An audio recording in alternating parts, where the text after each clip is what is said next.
লেখা থেকে 26শে ডিসেম্বর মায়ের লেখা থেকে পাঠ করছি। নীরবতার মধ্যে যে কথা আমায় শোনাও ভগবান, সর্বদাই তা মধুর, ভরসাপূর্ণ। কিন্তু আমি তো দেখতে পাই না। এই যে যন্ত্রটির উপর এত করুণা তুমি বর্ষণ করো, তার যোগ্য সে কি রকমেই বা তুমি যা আশা করো তার কাছে তা পূর্ণ করবার ক্ষমতা তার হবে। এ দারুণ গুরুভার ভূমিকা বহন করবার সামর্থ্য রাখতে হলে তার যা হওয়া দরকার সে তুলনায় সবই তো তার মধ্যে দেখা যায় এত ক্ষুদ্র, এত দুর্বল, এত অতি সাধারণ।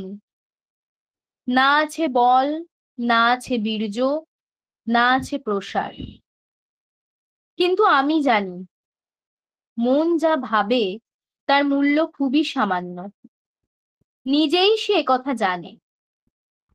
তাই সে আপনাকে ছেড়ে দিয়ে অপেক্ষা করছে তোমার আদেশের ক্রমপ্রকাশ।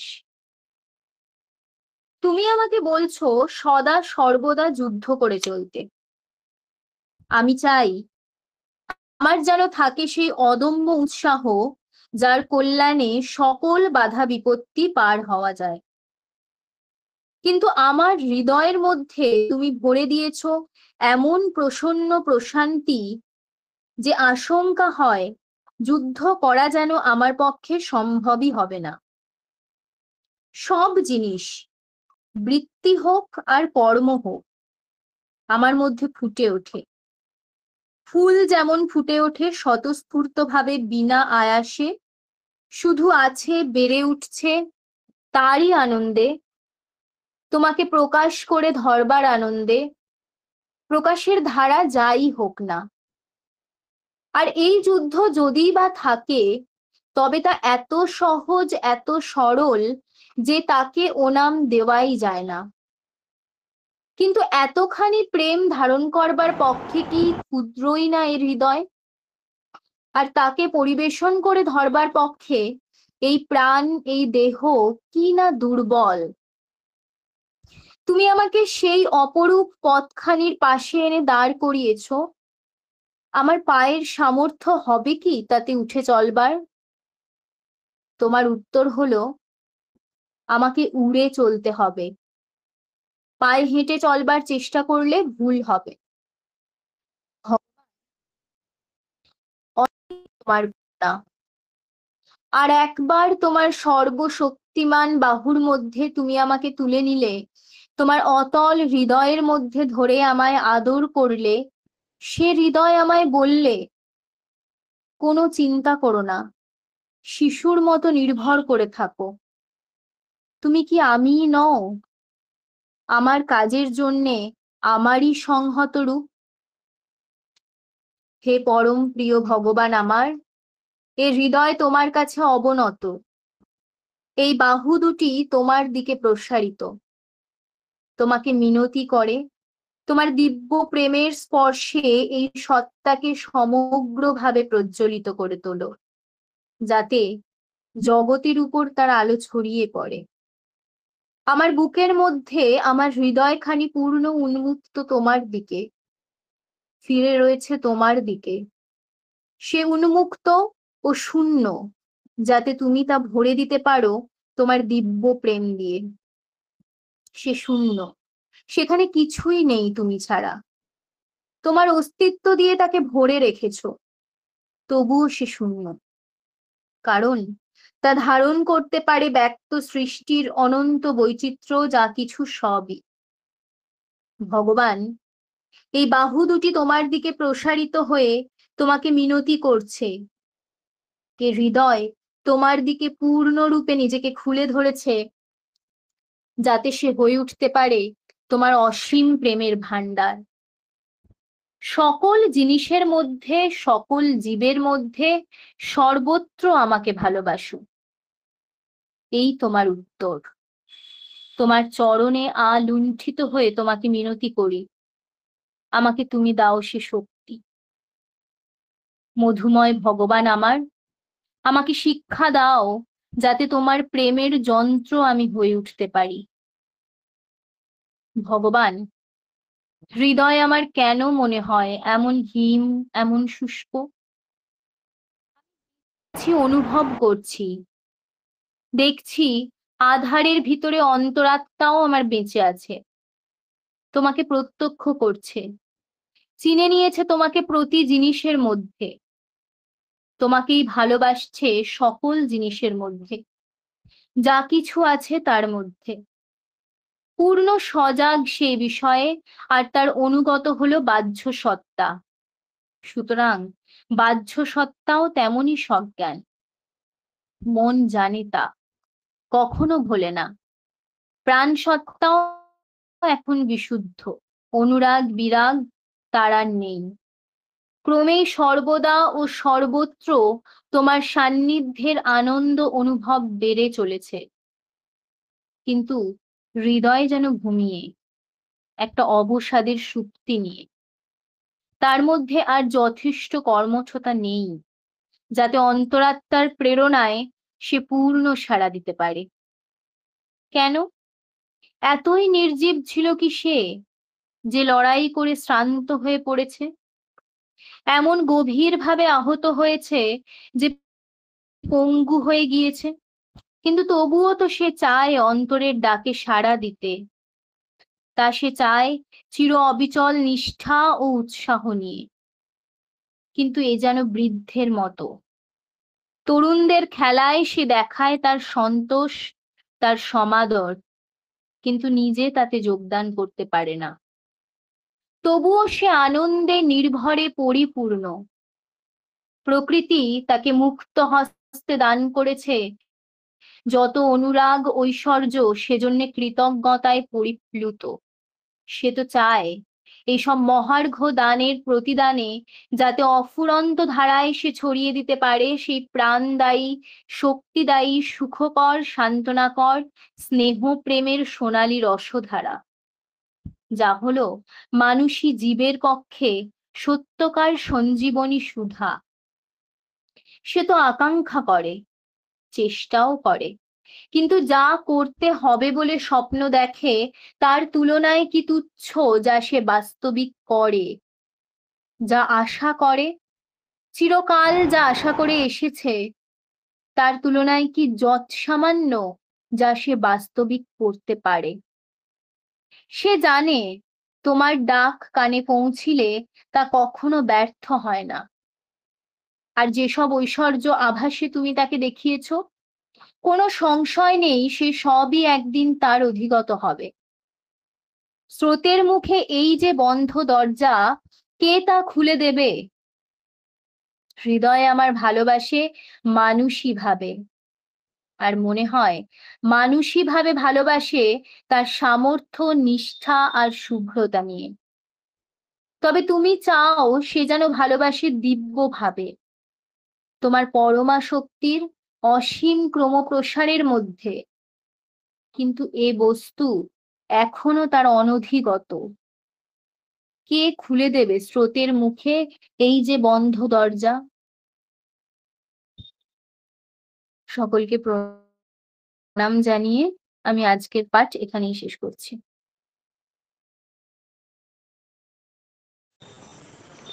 ধ্যান ও প্রার্থনা থেকে পাঠের পর এবার সঙ্গীতে মাতৃ আবাহন করবেন শাশ্বতী মুখার্জি।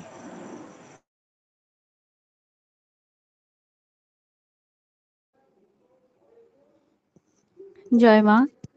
উপস্থিত সকলকে আমার প্রণাম জানিয়ে আমি একটি ভক্তিগীত পরিবেশন করছি। মা আমাদের মানুষ করো, এই মিনতি ও রাঙা পাই। মা আমাদের মানুষ করো, এই মিনতি ও রাঙা পাই।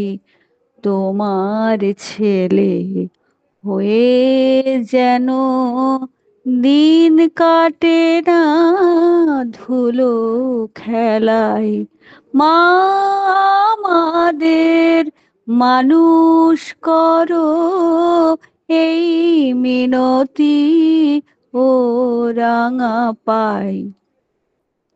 মিথ্যা যতই মোহন বেশে মন ভোলাতে আসুক হেসে। মিথ্যা যতই মোহন বেশে মা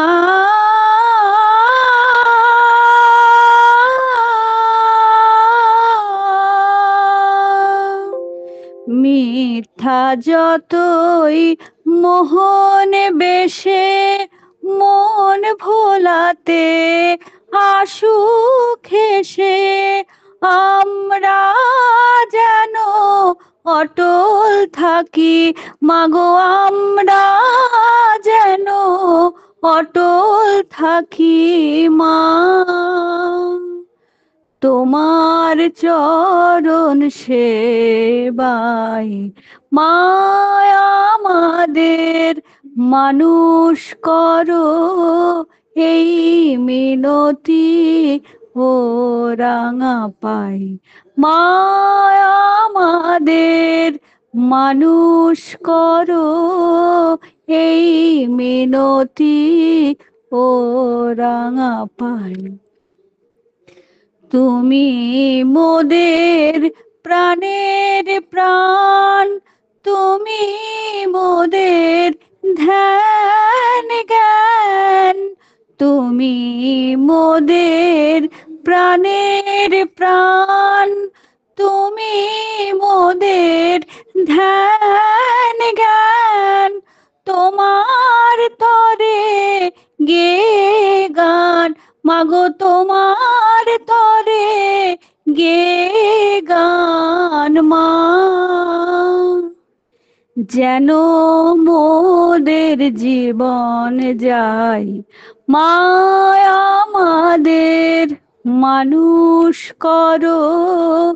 এই মিনতি ও রাঙা পাই। মায় আমাদের মানুষ করো। এই মিনতি ও রাঙা পাই।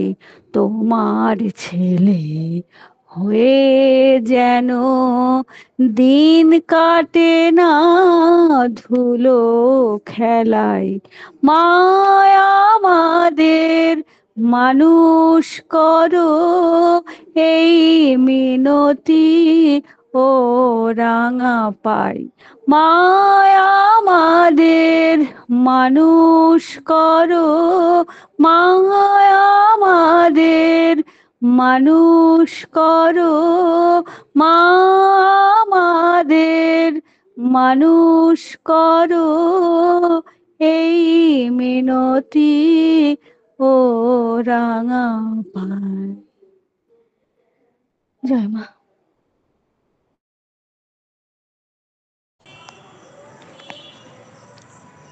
ধ্যান ও প্রার্থনা থেকে পাঠ এবং সঙ্গীতের মাধ্যমে মাতৃ আহ্বানের পর আমরা এবারে শুরু করব আমাদের দ্য লাইফ ডিভাইন দিব্য জীবন পাঠ ও আলোচনা। পাঠ ও আলোচনা করবেন শ্রী সুধেন্দু সাহা।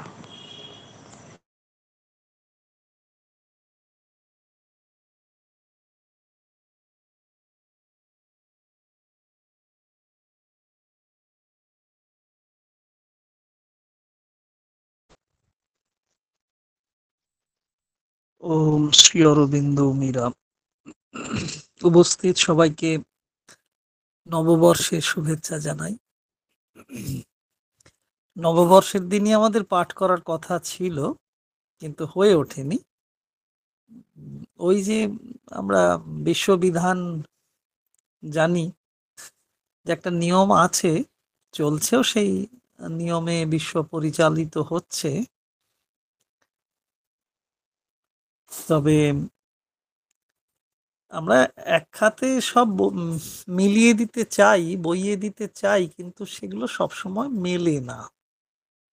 ওই অ্যাক্সিডেন্ট অফ ডেভেলপমেন্ট আমরা আগের দিন লাস্ট যেদিন পড়েছিলাম একটু শ্রী অরবিন্দের কথা পড়তে পড়তে দেখেছিলাম যে a working by the accident of development and the habit of past realized energy.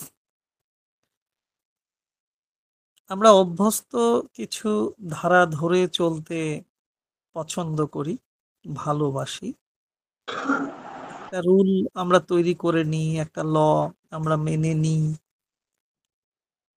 এবং হঠাৎ করে পাওয়া ওই লটারির টিকিট কেটে কিছু জিতে নেওয়ার দিকে আমাদের ঝোঁক বড় বেশি। এই আকস্মিক কিছু ঘটনা, তার মধ্যে থেকে কিছু পাওয়া, আকস্মিক সিদ্ধাই, হঠাৎ সিদ্ধাই, আচমকা সিদ্ধাই আমরা খুব পছন্দ করি। তো সে অভ্যাস আমাদের আছে, সেই অভ্যাসের মধ্যেই লুকিয়ে থাকে আন্তরিক সাধনা। যে নিয়ম ধরে আমরা চলি, যে প্রথা ধরে আমরা চলি, যে আকস্মিক সমাপতন ধরে আমরা চলি,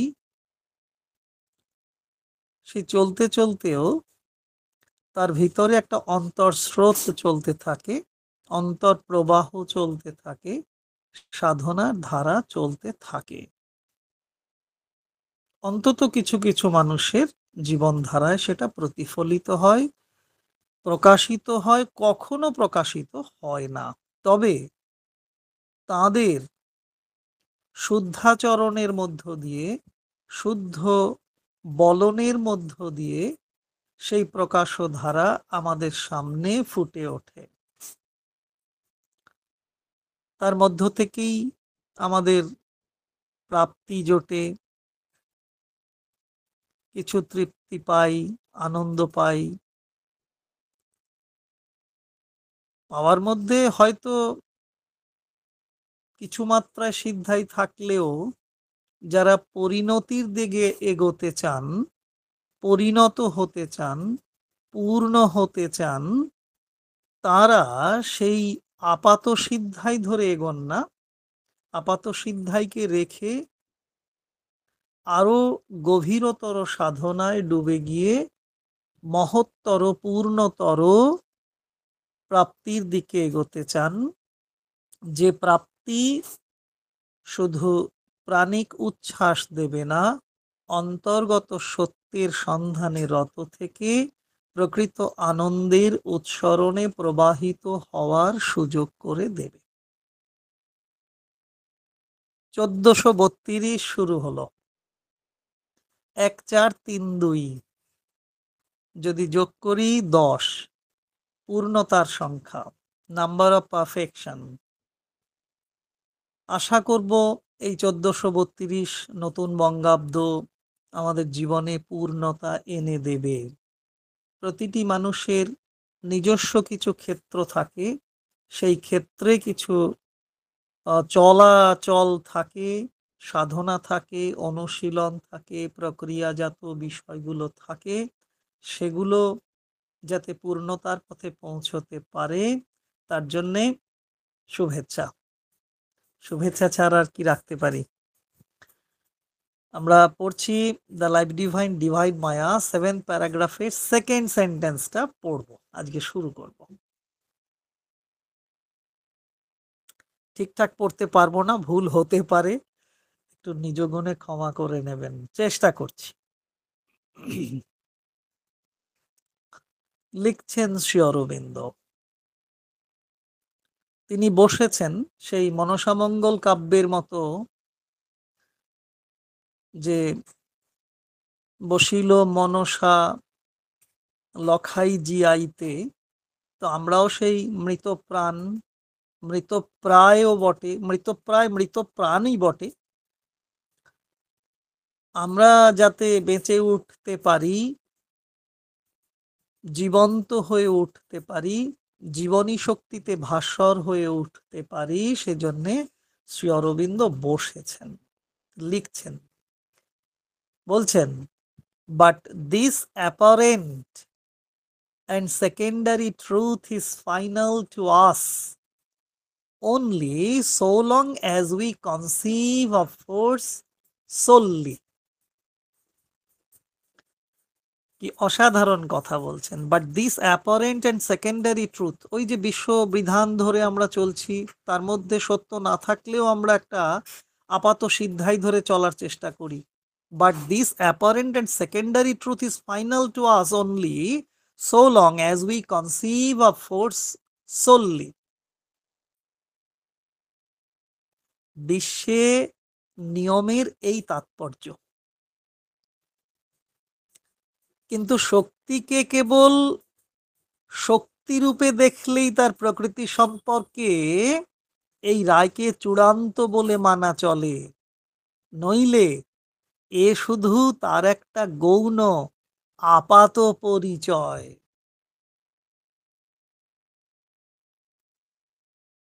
আমরা কিভাবে দেখছি, কিভাবেই বা মানছি, তার উপর অনেক কিছু নির্ভর করে। যা চলছে তা নিয়ে থাকতেই আমরা পছন্দ করি। তার মধ্য দিয়ে সত্যের অপলাপ হচ্ছে কি না আমরা দেখার তেমন একটা চেষ্টা করি না। গুটি কয়জন তার মধ্য থেকেই এগিয়ে চলেন, সত্যের সন্ধান করতে থাকেন, কিন্তু বেশিরভাগই আমরা সেই গড্ডালিকার স্রোতে প্রবাহিত হতে থাকি। যা চলছে চলুক, তাতে সত্যের অপলাপ হচ্ছে কিনা দেখি না। তবে কেউ কেউ দেখেন, আর যারা দেখেন তারা এত প্রবহমান অসত্যের মধ্যেও খুঁজে নিতে পারেন সত্যকে, বুঝতে পারেন। তারা তখন অনেকটাই নীরব থাকেন।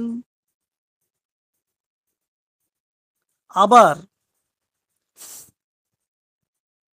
আমাদের মতো তথাকথিত প্রথাগত শিক্ষায় যারা শিক্ষিত, তারা বুঝতে পারি সত্যের অপলাপ হচ্ছে, দেখতে পাই, বুঝতে পারি, কিন্তু নীরব থাকি, বলি না যে সত্যের অপলাপ হচ্ছে।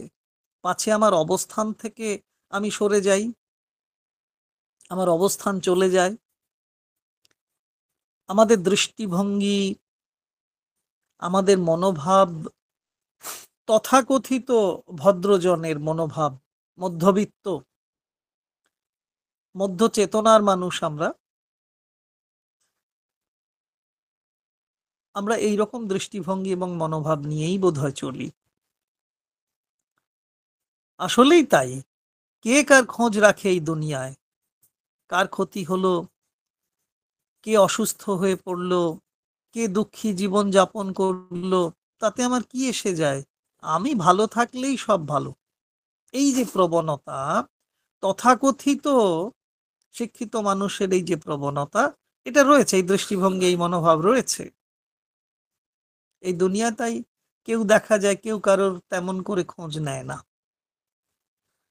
আজ আধুনিক সভ্যতায় তো সেটা খুব দেখা যাচ্ছে। পাশের বাড়ির লোক কেমন আছে আমরা খোঁজ খবর রাখতে পারি না। আমরা কিসে ব্যস্ত? ক্ষণিকের তৃপ্তি, আপাত সত্যকে মেনে নিচ্ছি। আমরা আপাত সত্যকে মেনে নেওয়াই আমাদের ক্ষণিকের তৃপ্তি দান করছে। একে নিয়েই চলতে থাকি। কি দরকার ঝঞ্ঝাটের মধ্যে যাওয়ার বাপু? আপাত সত্যকে প্রকৃত সত্য বলে মেনে নিয়ে বা বাধ্য হয়ে মেনে নিয়ে আমাদের জীবন সাধনা চলা উচিত, উচিত কি না?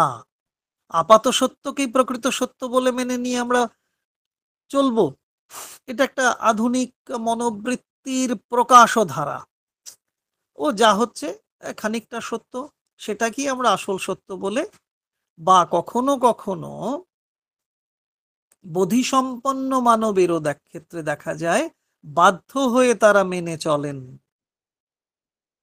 আর গতি অন্তর নেই, গত্যন্তর থাকে না বলেও তারা অনেক সময় আপাত সত্যকে প্রকৃত সত্য বলে মেনে নিয়ে চলতে বাধ্য হন। তখন সেটাই তাদের হয়ে ওঠে জীবন সাধনা। দীর্ঘদিনের অনুশীলনে সেটাই যেন তাদের মিথ্যাকে অবলম্বন করে চলা, অনৃতকে অবলম্বন করে চলাটাই যেন জীবনের সত্য সাধনা হয়ে দাঁড়ায়। মানুষ বোঝেন, বুঝতে পারেন, কখনো কখনো সত্যের উকি ঝুঁকি অন্তরে দেখা দেয়, কাঁটা ফোটার মতো বিঁধতে থাকে, কিন্তু বলার কিছু থাকে না। একটুও তার বাইরে যাওয়ার প্রয়োজন নেই বলেই তখন মনে হয়, যা আছি বাবা ভালোই আছি, কি দরকার ঝুট ঝামেলায় যাওয়ার। তবু তবু এরপরেও তো বিবেক বোধ থাকে, এরপরেও তো বিবেক বোধ থাকে। ওই যে ফুল ফোটায় কখনো কখনো, কাঁটার ফোটানো একটা অনুভূতি লক্ষ্য করেন যাদের বিবেক বোধ আছে। সবার তা জাগে না বলে তো কারুর জাগবে না এরকম নয়। দেখুন শ্রী অরবিন্দ বলছেন, পরের সেন্টেন্সটা কিরকম বলছেন,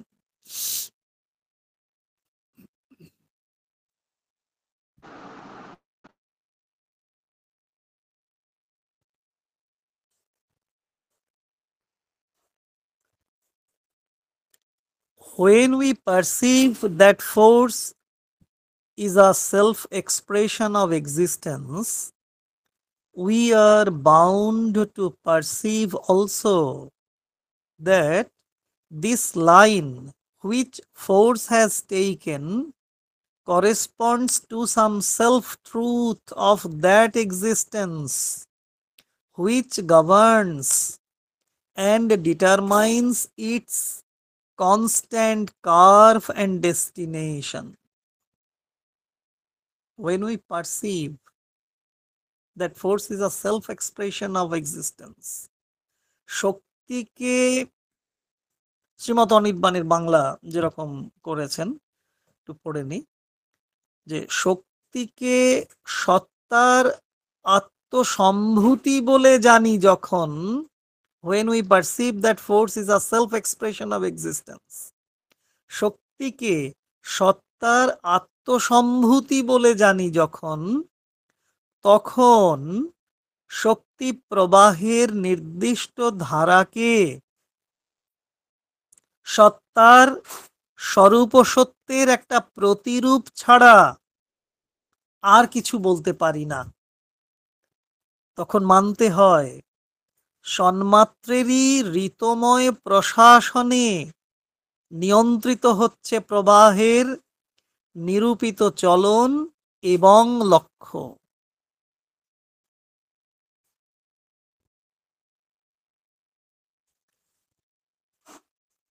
তৎসম শব্দে ভরা বঙ্গানুবাদ শ্রীমৎ অনির্বাণ, মহতি অনুবাদ। আমরা বুঝতে তো পারি, বোঝা যায় তিনি আমাকে ধরে আছেন, তিনি আমাকে ঘিরে আছেন, তিনিই হচ্ছেন প্রকৃত শক্তি, ফোর্স। তিনি আমার সমগ্র অস্তিত্ব জুড়ে রয়েছেন। আমার অস্তিত্ব তাঁরই জন্য। এই তো আসল অনুভূতি, এই তো উপলব্ধি, কাব্যিক উপলব্ধি, সাধনালব্ধ উপলব্ধি, সাধনার উপলব্ধি। তিনি নামক শক্তি আমার সত্তার সম্ভূতি। তিনি পরমময়, সেই পরমময় নামে যে শক্তি, তিনি আমার সত্তার আত্মসম্ভূতি, তিনি আমি, আমি তিনি। সো অহম, অহম সহ। তাহলে চিন্তা কি? এই বোধের উন্মেষ যখন হয়েছে সাধক সাধিকার জীবনে, তাহলে চিন্তা কি? চিন্তার চেয়ে বলবো তাহলে দুশ্চিন্তা কি? তখন তো সেই গান গাইতেই পারি যে তাইরে নাইরে নাইরে কোনো চিন্তা নাই রে। সাধক কখনো সেই আনন্দের অছিলায়, আনন্দ প্রকাশের অছিলায় পরমময়ের সত্তার সঙ্গে নিজেকে মিলিয়ে মিশিয়ে এক করে দেন। নিতে পারেন, অর্থাৎ পরমময় করুণা করে তাকে আশ্রয় দেন বলেই তিনি সেটা পারেন, এ তো নিশ্চয়ই। তাহলে বুঝে নিতে পারছি বোধহয়, এখন বুঝে নিতে পারছি আমার যা কিছু সবই সেই পরম পূর্ণের প্রতিরূপ, তার রূপের প্রতিফলনই আমাতে। তাই তো কথায় কথায় আমরা বলি না, এ মানব শ্রী ভগবানের ক্ষুদ্র সংস্করণ, তার রূপের প্রতিফলন যদি আমাতে হয়, আমাদিগের মধ্যে হয়, তাহলে আমরা সকলেই তো শ্রী ভগবানের পরম পূর্ণময়তার এক ক্ষুদ্র সংস্করণ মাত্র। তাহলে তাহলে কি বলবো, তারই প্রশাসনে, ঋত প্রশাসনে, সত্য প্রশাসনে, দিব্য প্রশাসনে আমার সব চলা, সব বলা। এই তো মাদার্স মিনিস্ট্রির ডিভাইন গভর্নমেন্ট। তবে মাদার্স মিনিস্ট্রির ডিভাইন গভর্নমেন্ট বুঝতে আমাদের সময় লাগবে, সময় লাগছেও। তবে বুঝতে নিশ্চয়ই পারবো আমরা। সকলকেই তো এ তত্ত্ব কথা শুধু সাহিত্যগত ভাবে নয়, হৃদয়ের গভীর উপলব্ধি দিয়ে বুঝে নিতে হবে।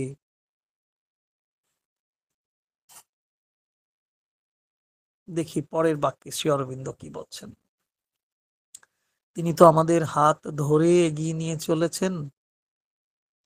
পড়তে হবে, বুঝতে হবে, জানতে হবে এবং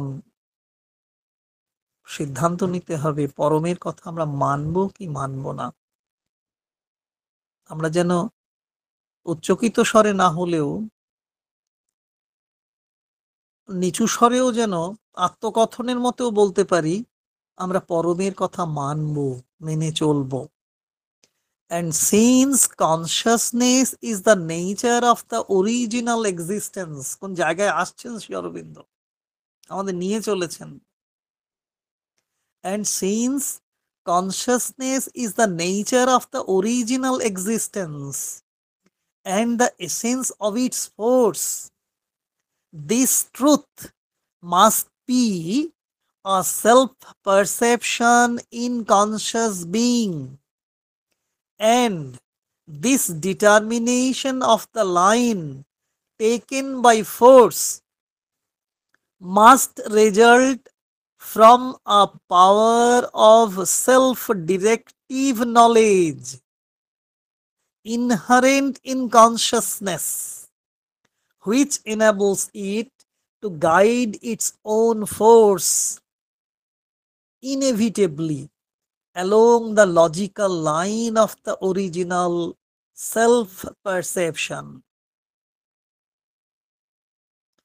সকালেও দেখছিলাম কি অসাধারণ সেই বাক্যবন্ধের মধ্যে শব্দ প্রয়োগগুলো।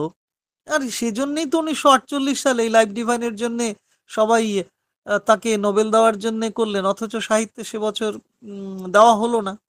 1950-এও তো সেই আমাদের পার্লেস বাকও বোধহয় লিখেছিলেন চিঠি নোবেল কমিটিকে, অথচ শ্রী অরবিন্দ তো উইথড্র করলেন যে না, ওরকম স্বীকৃতি আমি চাই না। একটু অনুবাদটুকু পড়েনি। And since consciousness is the nature of the original existence, এইটুকুতেই আবার চৈতন্যই যখন অনাদি সন্মাত্রের স্বভাব এবং তার শক্তিরও বীর্য, তখন সন্মাত্রের সত্য বিভূতিতেও আছে চিৎসত্তার স্বরূপ প্রত্যয়। আহা, অতএব শক্তি প্রভাবের ধারা নিরূপিত হচ্ছে চৈতন্যে নিরূঢ় বিজ্ঞান শক্তির শতদেশনায়, যা চিৎসত্তার স্বরূপ প্রত্যয়ের প্রৈতি দ্বারা অনতিবর্তনীয় রীতের পথে শক্তিকে পরিচালিত করবে।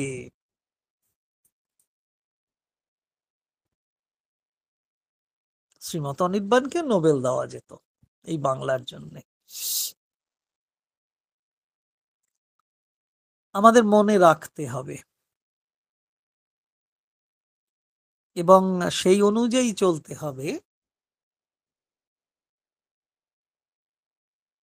যে ওই যে কথাটা শুরুতেই, যে consciousness is the nature of the original existence and the essence of its force. চৈতন্যই যখন অনাদি সন্মাত্রের স্বভাব এবং তার শক্তিরও বীর্য, তখন সন্মাত্রের সত্য বিভূতিতেও আছে চিৎসত্তার স্বরূপ প্রত্যয়। চিৎসত্তা লুকিয়ে আছেন মাত্র, তিনি ভিতরে ভিতরে সবই পরিচালিত করছেন। অতএব শক্তি প্রভাবের ধারা নিরূপিত হচ্ছে চৈতন্যে নিরূঢ় বিজ্ঞান শক্তির শতদেশনায়। তাহলে যে কনসিয়াসনেস চৈতন্য বলি বা চেতনা বলি, তাহলে চৈতন্য বা চেতনাই হলো মূল। কার হ্যাঁ,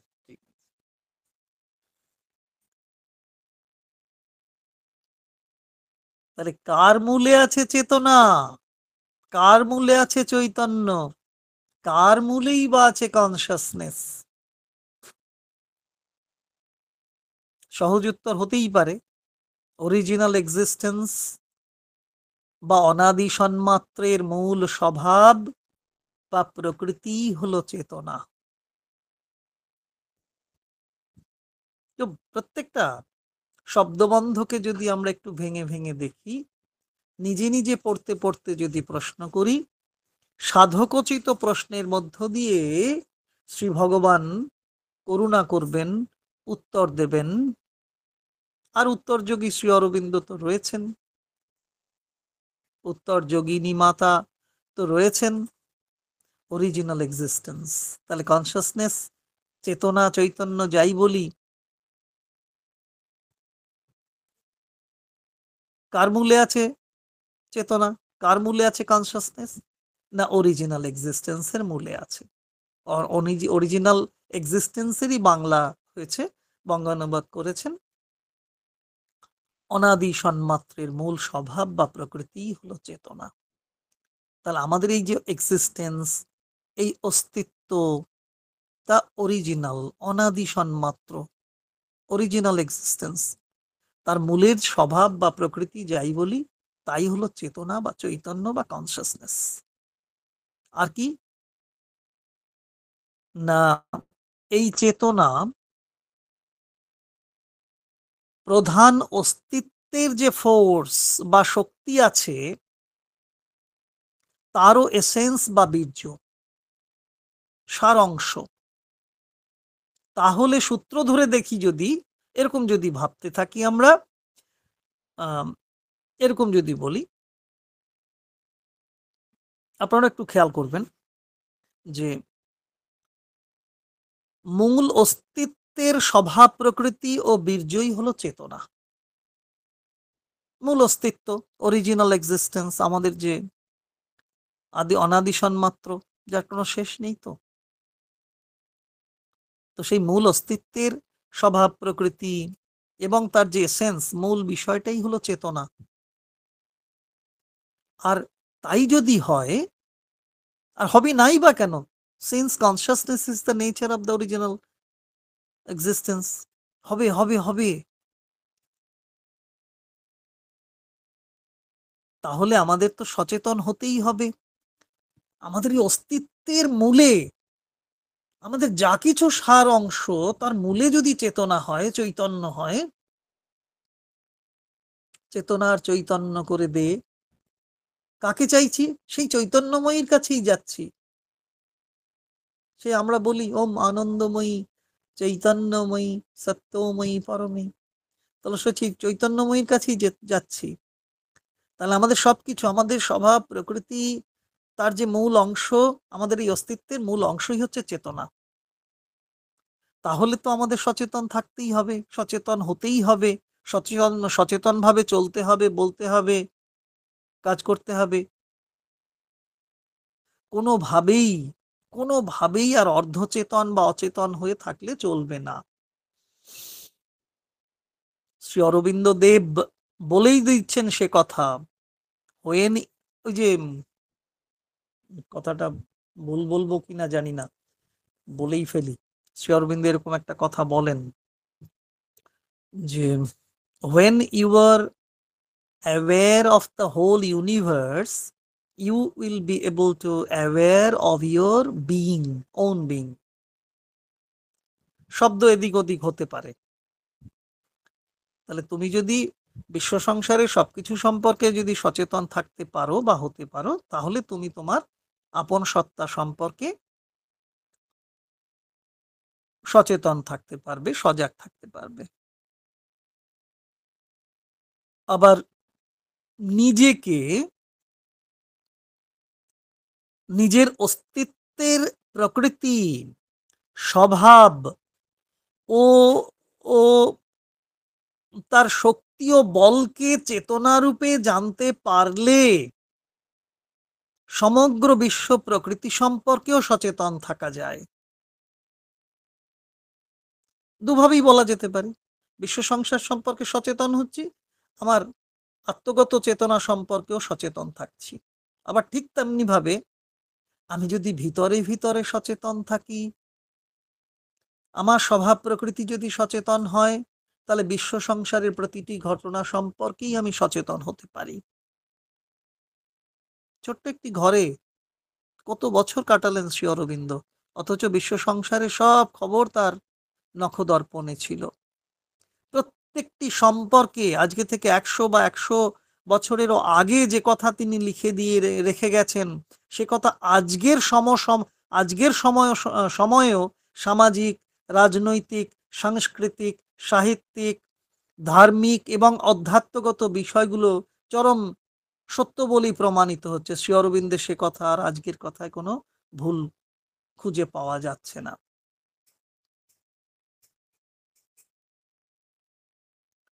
তাহলে আমরা যদি নিজের সম্পর্কে নিজে সবকিছু সবসময় সচেতন থাকতে পারি, তাহলে ওই যে সমগ্র বিশ্ব প্রকৃতি সম্পর্কেও সচেতন থাকা যাবে, তাই তো? তাহলে তখন কি হবে? আমরা যদি নিজের সম্পর্কে সচেতন হই, বিশ্ব সম্পর্কে সচেতন হই, তখন কি হবে? মানুষ তো ফল চায়। তাহলে দেখতে হবে যে আমার সত্তার সমগ্র অংশে চেতনারই ক্রিয়া চলছে, অনুভূত হয় কিনা? যারা নিয়মিত মেডিটেশন করেন, অনুভব করেন, তাদের সেই বেদনা হয়, ব্যথার বেদনা নয়, আনন্দের বেদনা, ফিলিং নিশ্চয়ই হয় যে আমার সমগ্র সত্তায় চেতনার ক্রিয়া চলছে, চৈতন্যের ক্রিয়া চলছে। চৈতন্যের নিজস্ব শক্তি ও প্রকৃতি আমার ধ্যান ধারণা, মত সবকিছুকেই নিয়ন্ত্রণ করছে। তাহলে কি আর ভুল কাজ করা যায়? ভুল কথা বলা যায়? ভুল আচরণ করা যায়? আসলে চেতনার স্বভাব প্রকৃতি, বল শক্তি চিৎসত্তাকেই উন্মুক্ত করে। আমার সচেতন হওয়ার প্রবণতা কেন? না, আমার চিৎসত্তা উন্মুক্ত হচ্ছেন। এই বই সরে যেও না।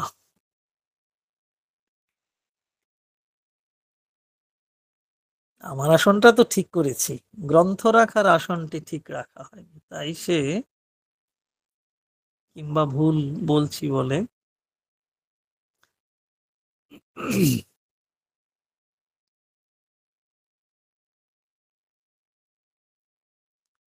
তাহলে কি বললাম যে আমার যে স্বভাব প্রকৃতির মধ্যে চেতনার উৎসরণ, বল শক্তির মধ্যে চেতনার উৎসরণ, অর্থাৎ চিৎ সত্তা যেন আমার ভিতরে উন্মুক্ত হচ্ছেন বলেই আমি সেগুলো করতে পারছি। বিশেষত আমরা যদি সে বিষয়ে সচেতন থাকি, তাহলে একটু লক্ষ্য করা যায় এগুলো কি হয় তখন। এরকম হয় বোধহয়, কি হয় বলে এক কথায় উত্তর দিতে পারবো না, তবে এরকম বোধহয় হয় বিভিন্ন সাধকের রচনা পড়ে, সাধিকার রচনা পড়ে বোধহয় এরকম একটু আধটু বলা যায় যে তিনি আমাদের তীব্র গতি দেন, বেগ দেন, বল দেন। আমরা তখন সত্যের পথে, রীতের পথে চলতে পারার উৎসাহ পাই, চলতে পারিও। আমাদের ধারণা আর আমাদের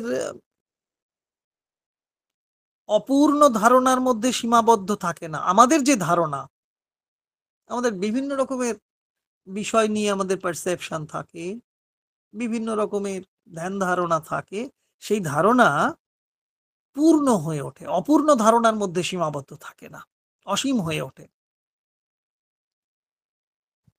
আমাদের ধারণাগুলো কিরকম করে বলবো, ঠিক বলতে পারবো কিনা, যে আমাদের ধারণাগুলো চৈত্য চেতনার নির্দেশ ও পরিচালনায় পূর্ণ হয়ে উঠতে থাকে। তাহলে সচেতন থাকা, সচেতন থাকলে এর ইঙ্গিত কি না, চৈত্য চেতনা, চৈত্য শক্তি, চৈত্য পুরুষ, চৈত্য সত্তা উন্মিলিত হচ্ছেন। তাহলে তিনি যখন উন্মিলিত হচ্ছেন, আমি সত্যের পথে, রীতের পথে চলার একটা উৎসাহ পাচ্ছি। আমাদের সাধারণ মানসী ধারণাগুলো আর অপূর্ণ ধারণার মধ্যে সীমাবদ্ধ থাকছে না, পূর্ণ হচ্ছে, অসীম, অসীমতা পাচ্ছে। তাহলে আমাদের ধারণাগুলো তখন চৈত্য চেতনা নির্দেশে চলছে, পরিচালনায় পূর্ণ হচ্ছে। এতদিন ওই যে আই থিঙ্ক, আমার মনে হয়, এই যে মনে হওয়া, এতদিন যে মনে হওয়া শুধু লিখতে পারো।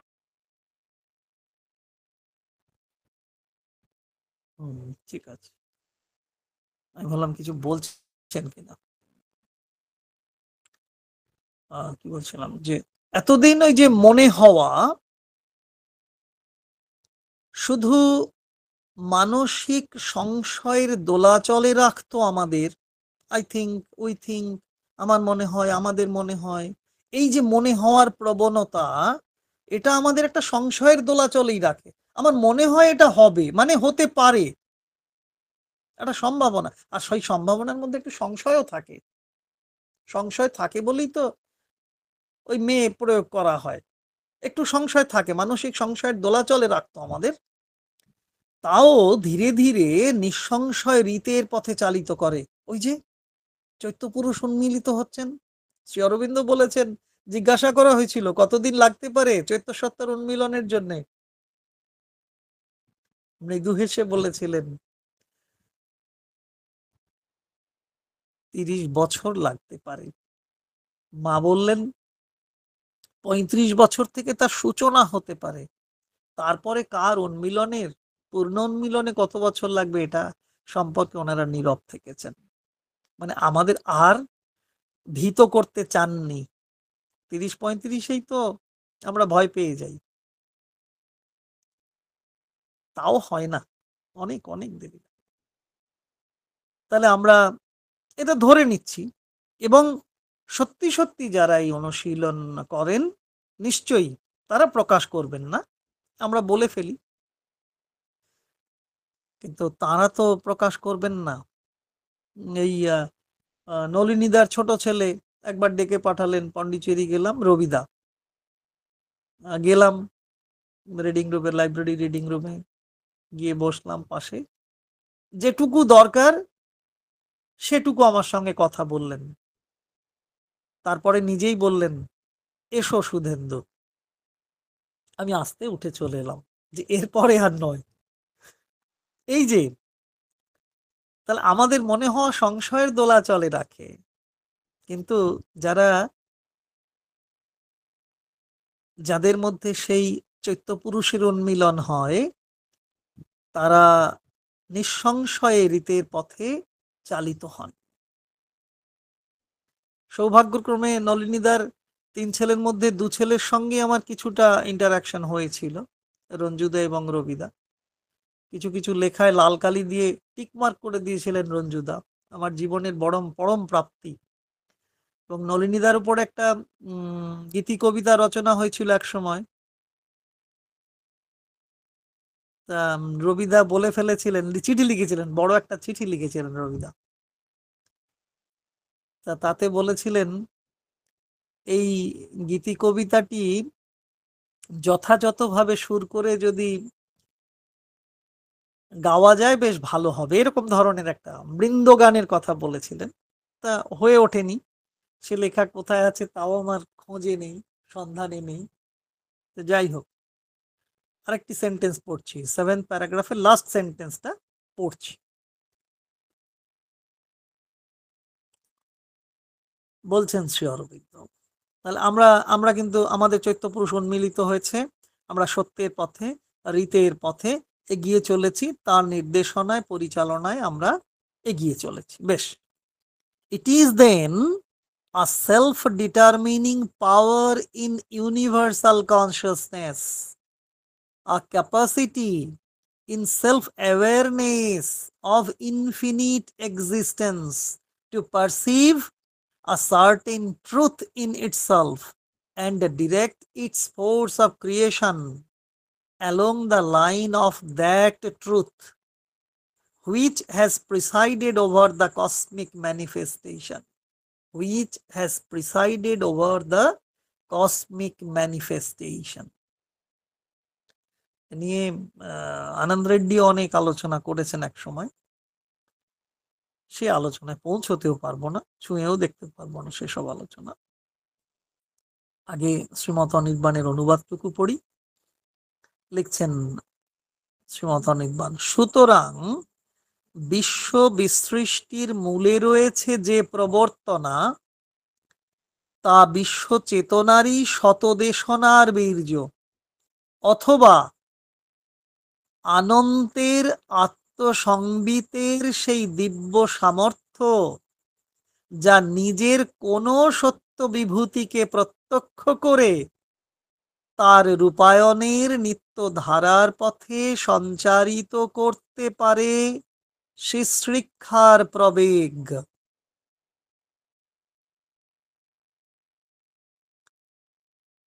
মূলের গভীরে কি আছে, তার আমূল বোধ সম্পর্কে জানতে বুঝতে পারলে কিছুই আর অমূল্য থাকে না।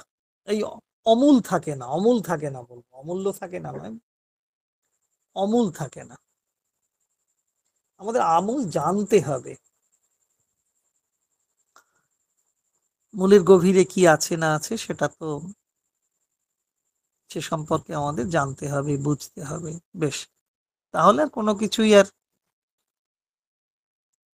মূলহীন, যে শিকড়হীন তাও থাকে না, আবার মূল্যহীনও থাকে না। তখন কি হয় না, সব তখন অমূল্য হয়ে ওঠে। বিশ্ব চেতনার মধ্যেই আছে, ঠিক বলবো কি, যে বিশ্ব চেতনার মধ্যেই আছে নির্ধারণ করার শক্তি, প্রবর্তন করার শক্তি। হ্যাঁ, অনন্ত চেতনা সম্পর্কে ক্ষমতাও তাতে পাওয়া যায়,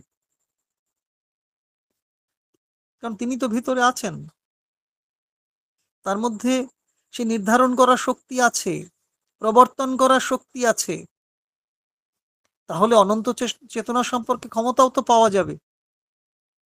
তখন তখন খুব সুন্দরভাবে ভিতরের সত্যকেই বাইরে জাগতিক সামাজিকতায় প্রকাশ করা যায়, সৃষ্টি করা যায়। নিজে ভালো হয়ে উঠতে পারলে সব সৃষ্টিতে, সব প্রকাশের মধ্যেই ভালোটুকু থাকে, কোনো কিছু খারাপ দেখায় না। যা সবচেয়ে ভালো, সবচেয়ে সুন্দর ও চেতনাময়, তার দ্বারাই আমরা চালিত, তার দ্বারাই আমরা পরিচালিত। তাহলে তাহলে আর পিছিয়ে পড়া, ভুল করা, সত্যকে প্রকাশ করতে না পারার বিষয় থাকে না। তাহলে মনে রাখতে হয়, সচেতন থাকতে হয়। আবার এটাও যদি ধরি যে সচেতন থাকতে হয় তাহলেই মনে রাখা যায়, তাহলে মনে রাখতে হবে সচেতন থাকার জন্য। আবার সচেতন হব তখন আমার মনে হওয়ার কোনো ভুল থাকবে না, মনে হওয়ার মধ্যে কোনো সংশয় থাকবে না, মনে হওয়াটাও তখন নিঃসংশয়।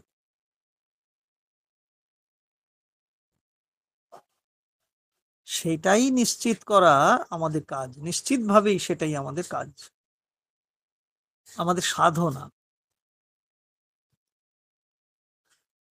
সত্যকে মনে রাখা এবং যাতে সেই সত্যের সম্যক প্রকাশ ঘটানো যায়, ওই যে ট্রুথ মাস্ট বি রিভিলড, প্রকাশিত হবেন সত্য, সেই সত্যকে যাতে সম্যকভাবে প্রকাশ ঘটানো যায় তারই চেষ্টা করতে হবে আমাদের। সেজন্যই পৃথিবীতে আমাদের নিয়ে আসা হয়েছে। যে সত্য ভিতরে ভিতরে রয়েছে তাকে আমার সর্বাঙ্গে, আর তখনই this body shall aspire god, এই দেহ হয়ে উঠবে তখন সত্যময়, এই দেহ হবে তখন সত্যবান। পুণ্য করলে যেমন পুণ্যবান, তেমনি সত্য আচরণের মধ্যে বিচরণের মধ্যে নিলেই দেহ তখন সত্যবান হয়ে উঠবে। শ্রী অরবিন্দ সেটা গড়ে দেখালেন। মহাভারতীয় মহাকাব্য সাবিত্রী রূপে যখন শ্রী অরবিন্দ রচনা করছেন অটোমেটিক রাইটিং এর মধ্য দিয়ে, সেই জীবন সাধনার প্রকাশ ঘটছে। আর তার চেষ্টা আমাদের করতে হবে যাতে সত্যের সম্যক প্রকাশ ঘটানো যায়। মানুষ তার নিজ নিজ ক্ষেত্রে যতটুকু সম্ভব আন্তরিকভাবেই এই জীবন সাধনা করে চলেছেন। যারা করছি না তাদেরও করতে হবে। তবেই তো সেক্ষেত্রেও চেতনা একটি বিশেষ ভূমিকা গ্রহণ করে।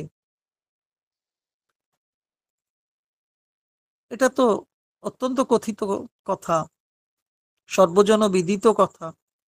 যার চেতনা যত গভীর তার জীবন সাধনা তত বেশি গভীরতর হয়।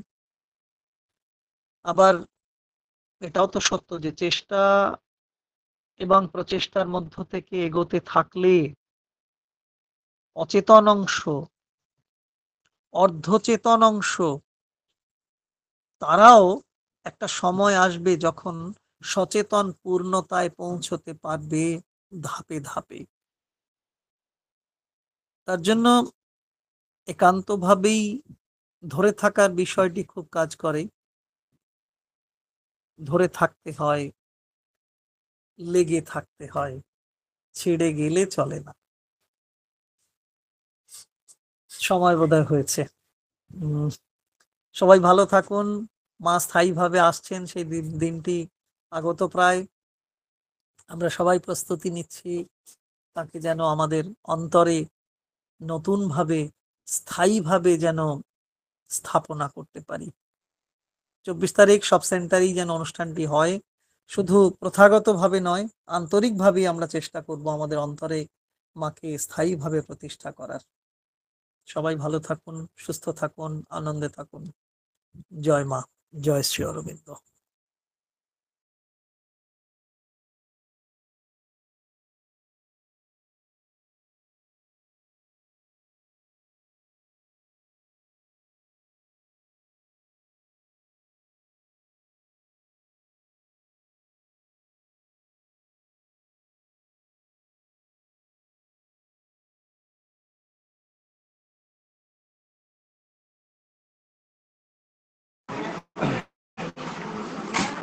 উপস্থিত সবাইকে অভিনন্দন জানাই, মা শ্রী অরবিন্দকে আরেকবার প্রণাম জানাই এবং কৃতজ্ঞতা জানাই।